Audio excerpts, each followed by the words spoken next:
If it says 90 days for holding elections, it is our duty to say that. It is not our choice. It is not our choice. It is our duty to say that. Instead of finding a reason why we should avoid to say that. Pakistan में अब rule of law खत्म हो चुका है। आइन इस मुल्क के अंदर तकरीबन खत्म हो चुका है। जब 14 में मेरा ये राइट था, मैंने असेंबलीज अपने आइन के मुताबिक डिसॉल्व की थी, 2 अपनी असेंबलीज मैंने अपने आइन के मुताबिक डिसॉल्व की थी कि 90 दिन में इलेक्शन होगा। किधर गया इलेक्शन? 14 मई की उन्होंने डेट दी चीफ जस्टिस साहब ने और सुप्रीम कोर्ट। 14 मई गुजर गई, किसी को कुछ फर्क ही नहीं पड़ा। तो इसका मतलब तो आइन जब आपका गया है तो रह गया जंगल का कानून। अब तो इसमें मतलब कि जो ताकतवर वो फैसला करेगा कौन सा आइन की शिक पे चलना है उस। आप लोगों को सबको मालूम है कि ये इलेक्शन हो रहे हैं और किस नजरिए पे ये इलेक्शन हो रहे हैं। अवाम ने तो अपना ख्यालात दे चुके हैं।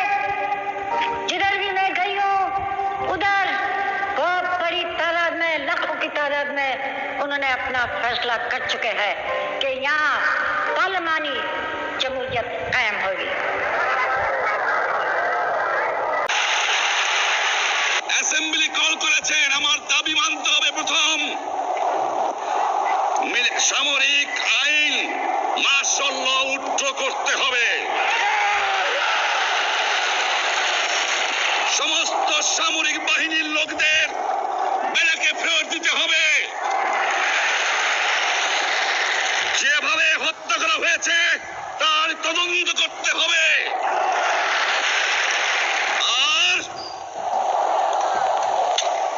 জনগণের প্রতিনিধির কাছে ক্ষমতা হস্তান্তর করতে হবে। मौजूदा कानूनी इम्तियाज अकलियत और अक्सरियत को मिटाकर यही दिखा दिया है कि अपनी आईनी इरादे के साथ मुसलमान हर जगह एक फातिह की हैसियत से सर बुलंद रह सकता है।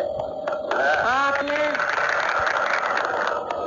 अपने सिफारिशनामों में बुनियादी हुकूक का जिक्र किया है।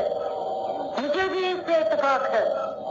आजाद कौम की ये हर शहरी का सदा शक है। पाकिस्तान का जदोजहद का यही मकसद था कि इस मुमलिकत का हर बाशिंदा इज्जत और खुददारी की जिंदगी बसर करेगा, जहाँ इंसाफ होगा और सबको एक सा मौके हासिल होंगे।